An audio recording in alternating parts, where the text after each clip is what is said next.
Aš pažinau karalių tavyje iš žingsnių aido ir iš akių blizgėjimo aštraus. Nors kartais jos iš tavo liūdno ir pailgo veido man švietė giedrumu audros nuskaidrinto dangaus. Kiekvienas tavo žodis išdidus, bet mielas. Kiekvienas tavo mostas laisvas ir platus kalbėjo apie didžią gražią sielą, praaugusią lyg aukštas medis skyrioje visus medžius.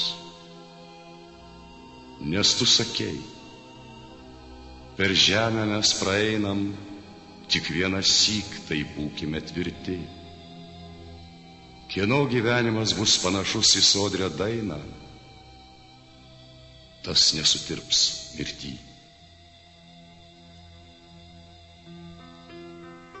Todėl, nors neturėjai tų namų, kai saulė leidos, nei sosto, nei tarnų karališkam dvare, iš tavo liūdno ir pailgo veido aš pažinau karalių tavyje.